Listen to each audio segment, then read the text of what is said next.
शान्ति।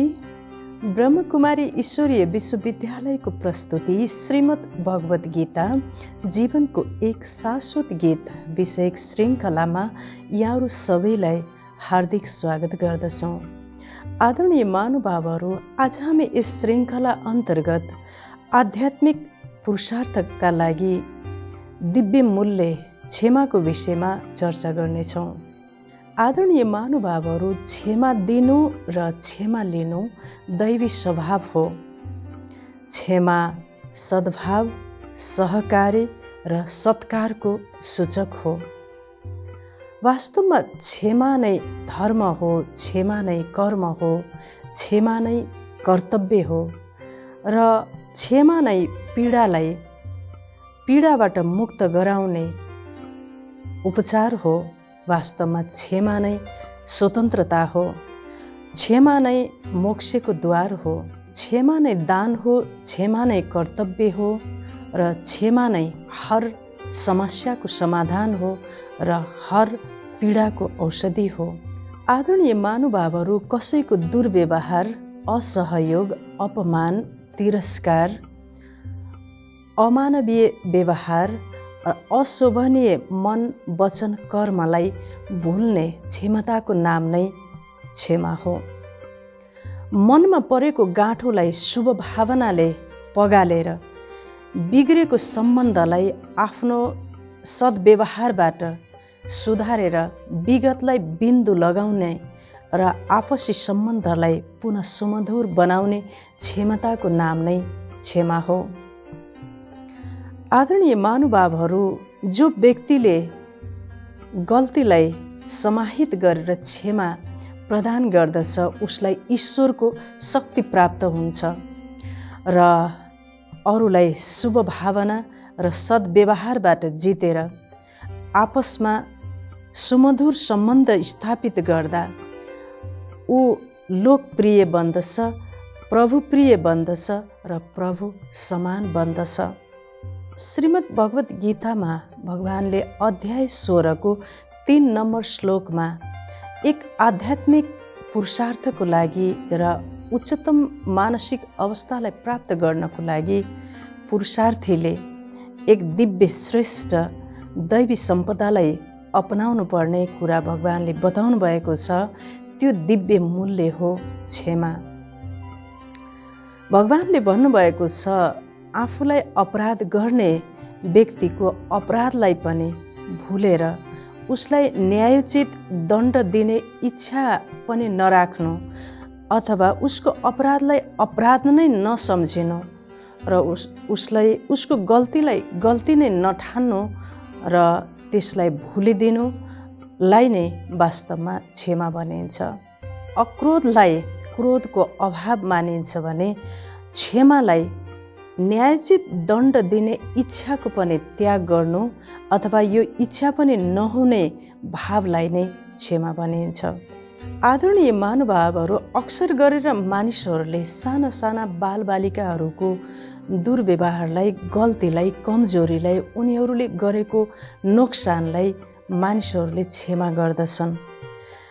सबै मानिसहरूलाई थाहा हुन्छ कि त्यो मानिस बालक छ, निर्दोष छ, अन्जान छ भन्ने कुरा सबैलाई थाहा हुन्छ।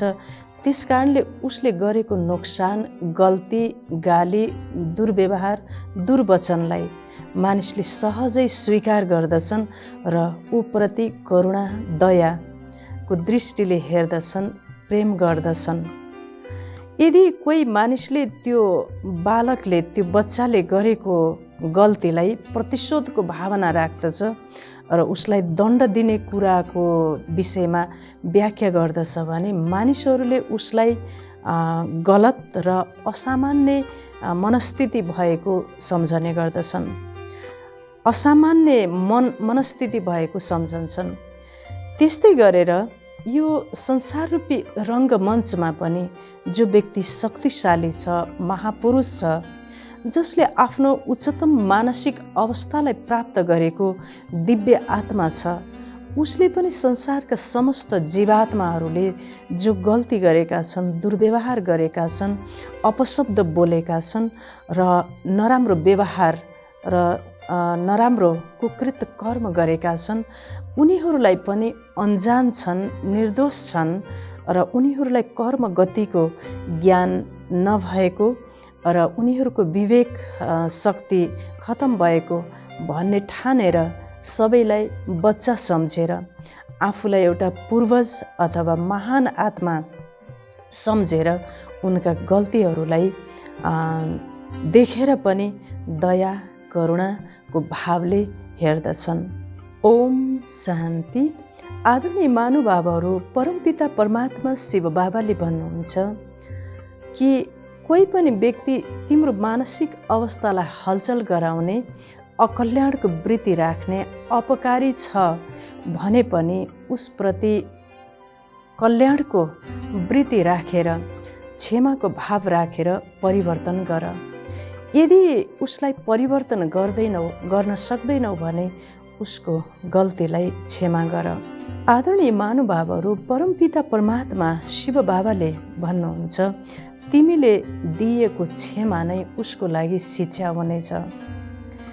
मुखबाट दिएको, वचनबाट दिएको शिक्षा दीर्घकालीन र व्यवहारिक नहुन सक्दछ, तर मनबाट दिएको क्षमा उसको लागि सदाको लागि शिक्षा बन्दछ र यो शिक्षा दीर्घकालीन बन्न सक्दछ।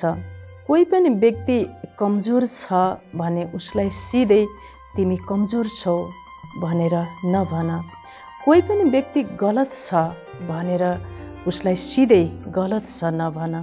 उसले सोध्न आए तापनि म गल्ती छु भनेर सोधे पनि होइन तिमी ठिक छौ भनेर उसलाई पहिला थमाऊ, किनकि ऊ आत्मा दिल सिकस्त छ, कमजोर छ। यदि तिमीले उसलाई सिधै तिमी गलत छौ भन्यो भने ऊ दिल सिकस्त हुन सक्छ, ऊ हार्टफेल हुन सक्दछ। त्यसैले परमात्मा शिव बाबा भन्नुहुन्छ बच्चे पहिला गिरेकोलाई उठाऊ, पहिला थमाऊ र उसलाई क्षमादान गर, तत्पश्चात उसलाई प्रेमले शिक्षा देऊ। भगवानले भन्नुहुन्छ जसरी एउटा अपरेसन गर्न लागेको बिमारीलाई पहिला उसलाई इन्जेक्सन लगाइन्छ र उसलाई बेहोस गराइन्छ, तब अपरेसन गरिन्छ।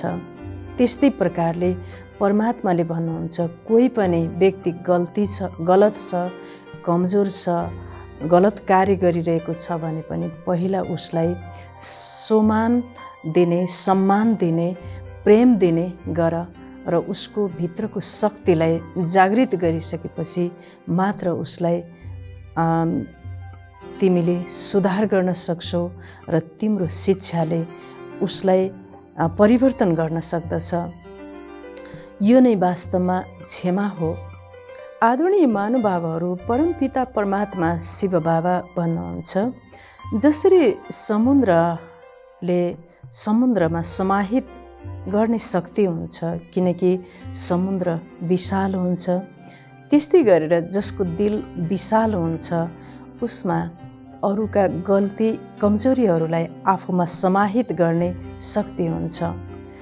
भगवानले भन्नुहुन्छ अरूका गल्ती कमी कमजोरीहरूलाई आफूमा समाहित गर, बितेकोलाई बिन्दु लगाऊ र क्षमा दान गर। आदरणीय महानुभावहरू, बितेकोलाई बिन्दु लगाएर मानव कि कमजोरी अथवा गल्ती भएकै थिएन, उसको गल्ती वा अपराधको पनि उसलाई महसुस त हुन पनि नदेऊ, तब त्यस स्वभावलाई मात्र क्षमा भनिन्छ। यदि हामीले व्यक्तिलाई पहिला स्वीकार गर्दछौँ, समाहित गर्दछौँ, क्षमा गर्दछौँ, तत्पश्चात उसलाई इसाराबाट शिक्षा दिन्छौँ भने त्यो उसको लागि त्यो इसाराले परिवर्तन गर्न सक्दछ। आदरणीय महानुभावहरू, यसरी यो क्षमाको स्वभावबाट, क्षमाको दिव्य मूल्यबाट व्यक्ति परिवर्तन भएर विश्व परिवर्तन हुन सक्दछ। आदरणीय महानुभावहरू, यसरी सो परिवर्तनबाट विश्व परिवर्तन गर्ने यो सबैभन्दा ठुलो क्षमता हो। आदरणीय महानुभावहरू, क्षमाको कार्यान्वयनको लागि आत्मसमीक्षा अत्यन्त जरुरी छ। साधना रूपी फललाई प्राप्त गर्नको लागि आत्मसमीक्षाद्वारा अन्तर्हृदयको भूमिलाई तयार गर्नुपर्ने हुन्छ, जहाँ साधनाको बीज फलीभूत हुन सकोस्। आदरणीय महानुभावहरू, मनमा नकारात्मक स्मृति, कसैका गल्ती कमजोरीहरूलाई सञ्चित गरेर राख्नाले हामीले साधना गर्न सक्दैनौँ। साधनाको बीज फलीभूत हुन सक्दैन। त्यसैले चित्तको भूमिलाई सफा गर्नु अत्यन्त जरुरी हुन्छ। आदरणीय महानुभावहरू, क्षमाबाट चित्तको भूमि स्वच्छ हुन्छ, सफा हुन्छ, तब नै त्यहाँ आध्यात्मिक वृक्ष, आध्यात्मिक साधना फलीभूत हुन्छ। जब हामी क्षमा गर्दछौँ तब हामी स्वतन्त्र बन्दछौँ, आत्मालाई मुक्ति प्राप्त हुन्छ, समस्त बन्धनहरूबाट मुक्ति प्राप्त हुन्छ। मेरो जीवनमा कुनै यस्तो परिस्थिति छ, कुनै यस्तो पल छ, कुनै पनि व्यक्तिको यस्तो कुन व्यवहार छ जसलाई मैले भुल्नै सक्दिनँ। यो कुरालाई बुझेर आत्मसमीक्षा गरेर यसलाई भुल्नु जरुरी छ।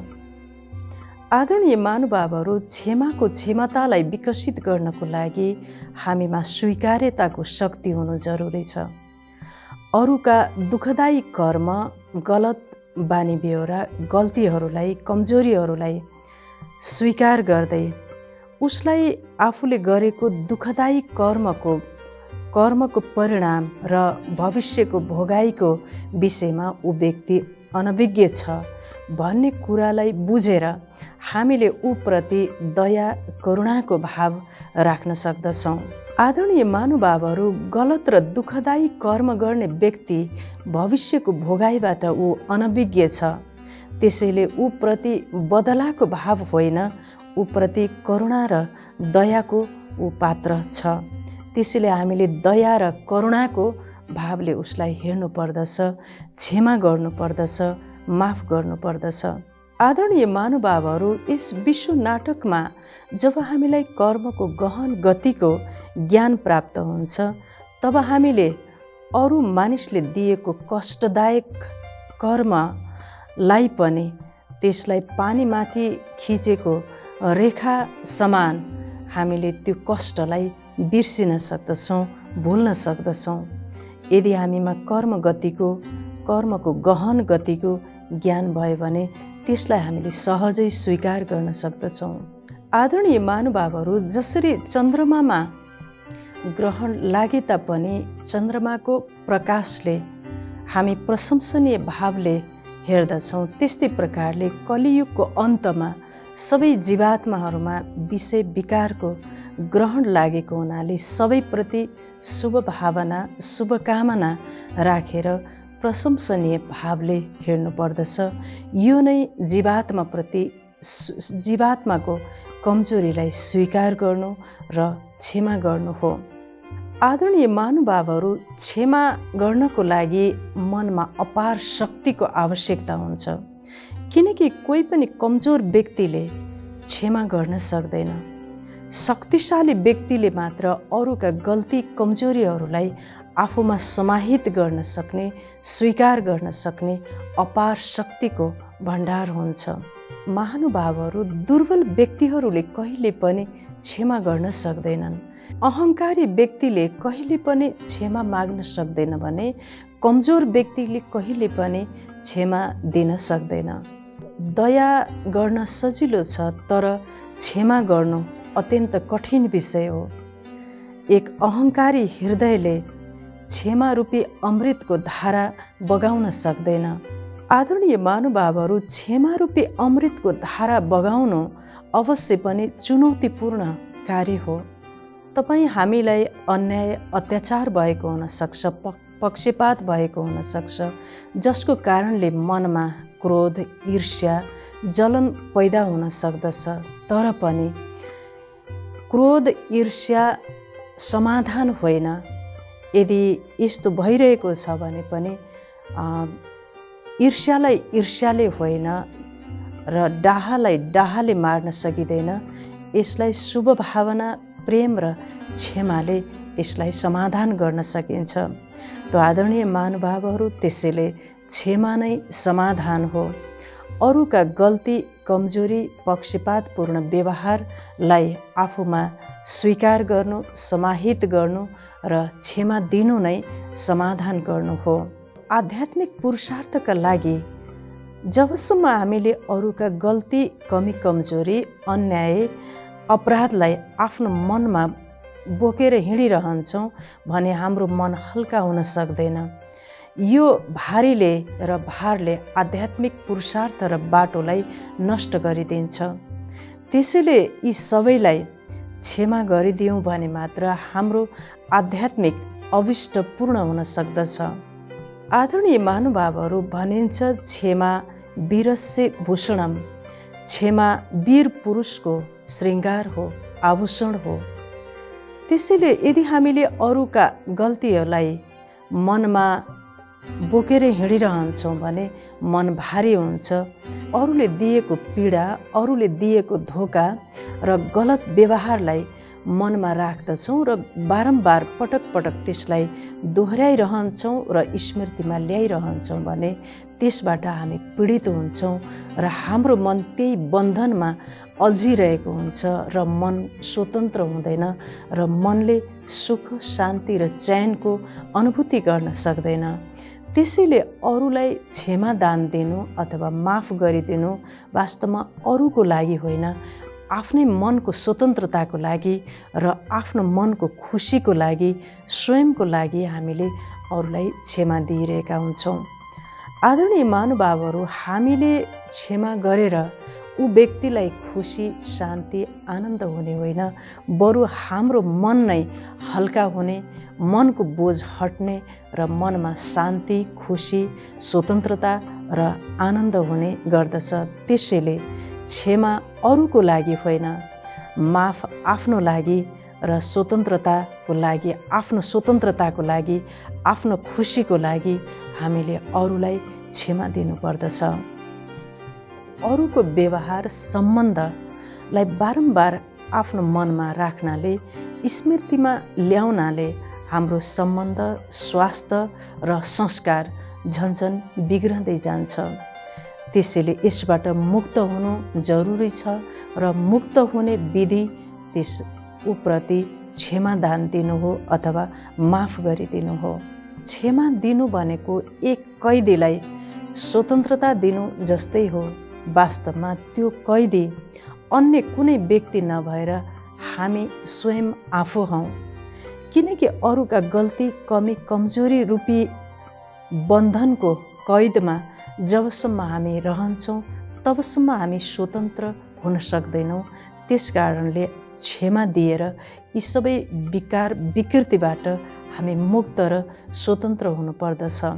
आदरणीय महानुभावहरू, हाम्रो आत्मा अरूका गल्ती, कमी, कमजोरीहरूलाई राख्ने डस्टबिन होइन।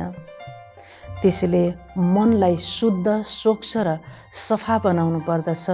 तब नै त्यो मनले अमन, चैन र खुसी, स्वतन्त्रताको अनुभूति गर्न सक्दछ। भगवानले भन्नुहुन्छ, यदि जीवनमा आनन्दको परिभाषालाई बुझ्न चाहन्छौ भने अरूको गल्तीलाई क्षमा गर। अरूले गरेको दुर्व्यवहारलाई बिन्दु लगाऊ, बिर्स र आफूमा समाहित गर। ओम शान्ति। आदरणीय महानुभावहरू, क्षमा लिँदा र दिँदा मनको तिक्तता, मनको असन्तुष्टता र आपसी असमझदारी समूल नष्ट हुन्छ र व्यक्तिको मन, बाणी र कर्ममा निर्मलता आउँदछ र आत्मिक गुणहरू स्वाभाविक रूपमा इमर्ज हुन्छन्। आदरणीय महानुभावहरू, यसरी जीवन सुखमय हुन्छ र उसको आध्यात्मिक अभिष्ट पूर्ण हुन सक्दछ। त्यसैले आदरणीय महानुभावहरू, यहाँहरूले पनि आफू स्वतन्त्र हुन, सुखी हुन र सुखमय जीवनको अनुभूति गर्नको लागि आजैबाट अरूका सबै गल्ती, कमजोरीहरूलाई आफूमा नराखिकन आफूमा समाहित गर्दै अरूप्रति शुभ भावना, शुभकामनाले परिवर्तन गरौँ। यदि हामीले परिवर्तन गर्न सक्दैनौँ भने क्षमा देऊ, माफ गरौँ र आफू हल्का बनाऊ, मुक्त बनाऊ र क्षमाको स्वभावलाई, क्षमाको गुणलाई जीवनमा प्रतिपल प्रयोग गरौँ र आफ्नो आध्यात्मिक उचाइलाई प्राप्त गरौँ भन्दै आफ्ना भनाइ यहीँ अन्त गर्दछौँ। हवस् त। ओम शान्ति।